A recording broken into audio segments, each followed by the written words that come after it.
Hello, my name is Shailisa. I'm at Herzing University, and this is NU675, and I'm going to be discussing patient two crisis intervention, which appears to be postpartum psychosis. Okay, so first I want to do a quick recap of the patient and the case scenario. So this patient is a 19-year-old woman who just had a baby 2 months ago. She arrived to the clinic, not her usual self. She was dressed more provocatively with heavy makeup. Her speech was off, it was loud, and she expressed delusions that her baby was an alien and that she needed to return the baby back to the desert mountains. Her husband also reports that she's been acting differently. He's afraid to leave the baby alone with her, and just all around he's scared, and she's just acting not her normal self, right? So although this patient is not expressing suicidal ideation, she's definitely exhibiting some homicidal ideation with the baby, and this is consistent with acute postpartum psychosis. Okay, so even without expressed intent to harm, she didn't come right out and say she was going to harm the baby. But she's having a combination of delusional thinking toward the infant. She clearly has impaired judgment, um, as evident by her speech and dressing differently. And she's lost insight um, on immediate safety to herself and to the baby, mostly to the baby. So this is very concerning, especially coupled with the fact that her husband is also saying that he's worried about leaving the baby alone with her.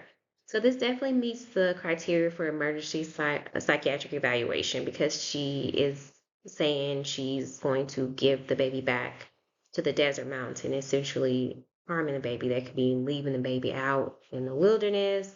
And then she's been trying to go camping at that. That could mean she feels like she needs to sacrifice the baby. That can mean a number of things. But at the end of the day, it means basically that she's intending to harm the baby. Okay, so the first priority is definitely safety. Always safety first. The baby has got to be removed from care right away, placed with the father or the protective services if the father can't remove the baby without the baby being around mom. Also would avoid arguing with her about the delusions and remain calm. In the first patient scenario, I discussed how I wanted to maybe be transparent with the patient about maybe going to the hospital, but as we can see that her insight and her judgment is impaired, we maybe don't want to do that, and it could lead to her becoming extremely upset and possibly doing something that we can't take back from. So we just want to remain calm and supportive, and while we arrange for emergency services, because she lacks capacity to pose risk for others, involuntary hospitalization is warranted. And then we definitely want to document the statements from the husband, um, what all he said, his concerns. So my first thought is definitely postpartum psychosis, with some differentials of bipolar disorder or schizoaffective or schizophrenia. Um, because of what's going on. The onset was in 3 months of postpartum, so most likely postpartum psychosis. She's also having some delusions. She's disorganized, mood is labile all over the place. And so we can definitely argue a few of these with some different differentials. So at this point, hospital management would take over. I'm assuming that I would not be the person in there. I'm the clinician outpatient who is involuntary admitting her, but we can still discuss what we would do.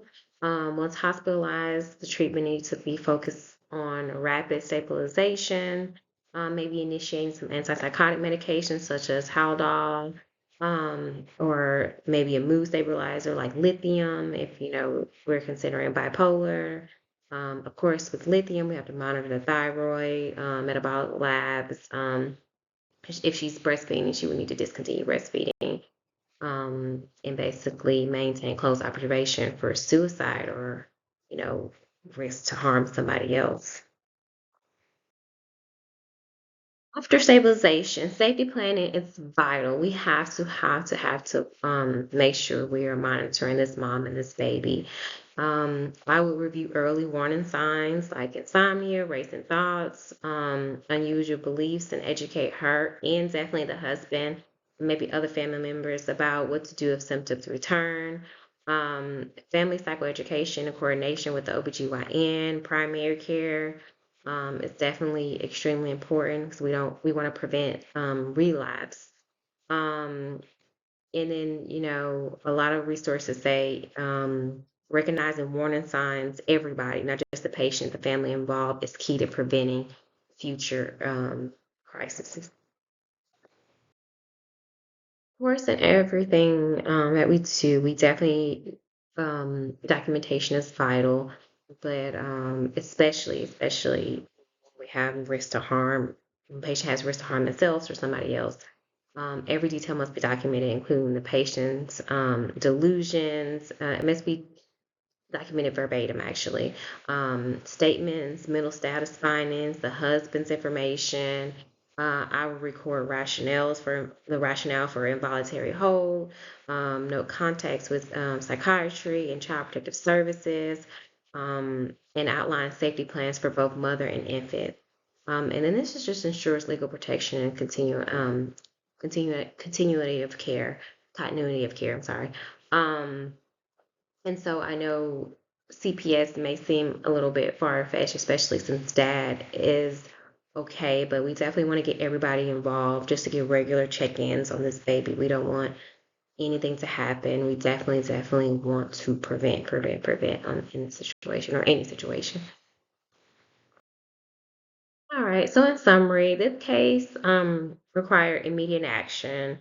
Hospitalize the patient for safety, separate the infant, and begin some medication and treatment for ongoing psychosis, ongoing education, family involvement, monitor and reduce relapse risk, acting quickly in the situation, in all situations, but definitely acting quickly um, and compassionately can prevent harm and support full recovery for both mother and child. So definitely doable. We just want to make sure we are doing it right away to ensure safety to this patient and mother. All right, and these are my resources. Thank you for watching.